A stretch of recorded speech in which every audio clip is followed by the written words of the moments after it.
আসসালামু আলাইকুম। আশা করি সবাই ভালো আছেন। তো সকালবেলা ঘুম থেকে উঠে আজকে আবার পাথারের দিকে আসছি। এই যে হাতে বিরাস দেখতে পাচ্ছেন, দাঁত মাজতে মাজতে। কারণ অনেক দিনই হয় যে পাথারে আসা হয় না। আগে একটা সময় ছিল যে আপনার সকাল বিকাল সব সময় পাথার দিয়ে ঘুরে বেড়াইতাম।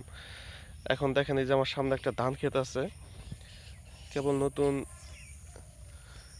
ধানের বাইল বের হইছে। আর কিছু কিছু জায়গা দেখলাম কয়েকটা বাইল নষ্ট হয়ে গেছে। এই যে দেখেন এই জায়গায় ওই যে আমাদের সম্পর্কে স্বাস্থ্য ভাই ব্রাদার হয়, ওরা আবার ধান কাটতেছিল ওই পাশে। এই যে দাঁড়ানো আছে ওরা। আর এই যে গাছটার আপডালে রয়ে গেছে, ওর এক সম্পর্কে স্বাস্থ্য কাকা হয় উনি। তো সকালবেলা পাথার দিকে এসে আমার খুব ভালোই লাগতেছিল। সারাদিন একটা জায়গার মধ্যে থাকা হয় তো, মানে একটু ঘুরলে অনেক ভালোই লাগে। সকালবেলা সুন্দর ঘাস, সকালবেলা শিশিরটা এখনো যায় নাই ঘাস থেকে।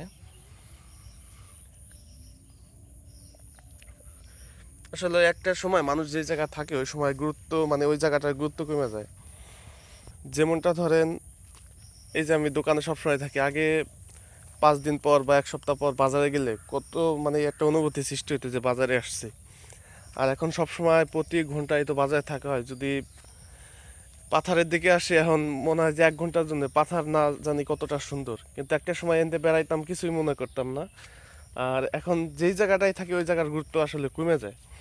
নতুন কোনো একটা স্থানে গেলে পরা ওই জিনিসের গুরুত্ব অবশ্যই বাইরে যায়। যেমন এই সকালটা এসে আমার কিন্তু খুবই ভালো লাগলো, আমি মাঝে সাঝে আসি। তো চিন্তা করলাম আজকে একটা ভিডিও বানাই আর কি এই বিষয় নিয়ে।